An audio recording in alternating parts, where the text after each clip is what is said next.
જય શ્રી કૃષ્ણ।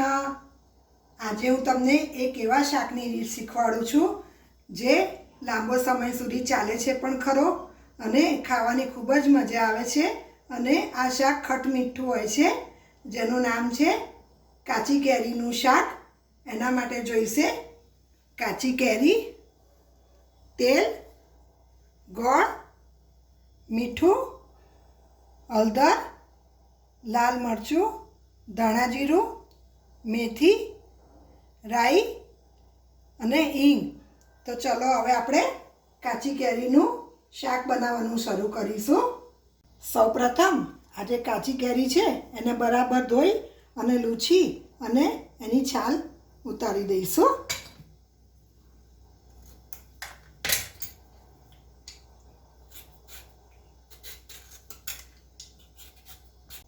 જો આ છાલ ઉતારી અને એને આપણે કટકા કરીશું। કટકા બહુ ઝીણા નહીં અને બહુ મોટા નહીં એવા રાખવા। મેં અત્યારે તોતાપુરી કેરી લીધી છે પણ તમે રાજાપુરી કેરી કે કોઈ બીજી કેરી પણ લઈ શકશો। જો આ કેરીના ટુકડા મેં કરીને તૈયાર કર્યા છે। તમે જોઈ શકો છો કે બહુ મોટા પણ નહીં અને એકદમ ઝીણા પણ નહીં એવા કટકા તૈયાર કરવા। મેં 500 ગ્રામ કેરી તોતાપુરી લીધી છે। હવે આપણે આગળની પ્રોસિજર ચાલુ કરીશું। હવે આપણે એક કઢાઈ લઈ અને ગેસ ચાલુ કરી અને એમાં આપણે 4 ચમચી તેલ નાખીશું। હવે તેલ થોડું ગરમ થાય એટલે અડધી ચમચી એમાં રાઈ નાખીશું અને થોડા મેથીના દાણા નાખીશું। લગભગ અડધી ચમચી મેં નાખ્યા છે। જો રાઈ તતડી ગઈ છે એટલે એમાં 5 ચમચી આપણે હિંગ નાખીશું, અડધી ચમચી હળદર નાખીશું। હવે તવેથાની મદદથી બરાબર હલાવી અને જે કેરીના ટુકડા છે એ આપણે એમાં ઉમેરીશું। આ શાકમાં બિલકુલ પાણીનો ઉપયોગ કરવાનો હોતો નથી અને એક વખત બરાબર હળદર સાથે મિક્સ કરી લઈશું। હવે એમાં આપણે જરૂર મુજબનું મીઠું નાખી દઈશું। હું અત્યારે 3 નાની ચમચી મીઠું નાખું છું અને બરાબર એને ફરીથી મિક્સ કરી લઈશું। હવે એકદમ ધીમો તાપ કરી અને આપણે એને ઢાંકી દઈશું અને એને ધીમા તાપે ચડવા દઈશું।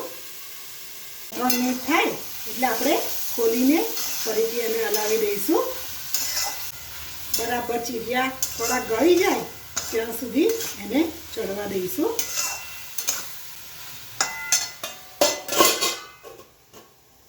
ફરીથી 1-2 મિનિટ થઈ છે એટલે આપણે ખોલીને આપણે ચેક કરી લઈશું। જો હવે ધીમે ધીમે ચીરિયા ચડવા માંડ્યા છે। તવેથાની મદદથી આપણે ચેક કરી લઈશું।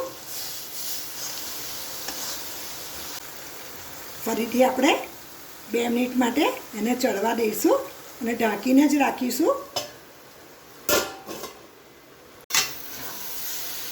જો આવી રીતના ચડી જશે એટલે એમાંથી તેલ છૂટું પડવા માંડશે। તમે જોઈ શકો છો કે એકદમ કટકા એકદમ ગળી ગયા છે। હવે 500 ગ્રામ મેં કેરી લીધેલી એટલે એમાં હું 200 ગ્રામ ગોળ નાખું છું અને ગોળ હર હંમેશ ઢીલો જ લેવો।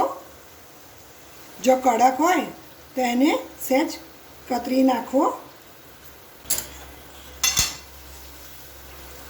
અને બરાબર એને ચીરિયા જોડે મિક્સ કરી લેવો।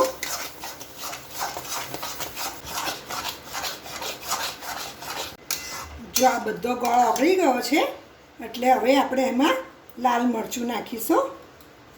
કાશ્મીરી લાલ મરચું છે એટલે હું 1.5 ચમચી મરચું નાખું છું અને 2 ચમચી આપણે ધાણા જીરું નાખીશું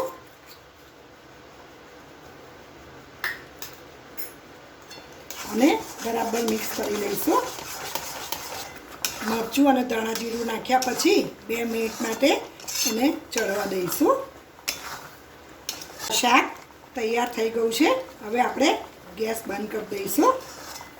જો આ પાણી વગરનું શાક તૈયાર થયું છે કે તો પણ એના કેરીના કટકા કેટલા સરસ ગળી ગયા છે, તમે જોઈ શકો છો.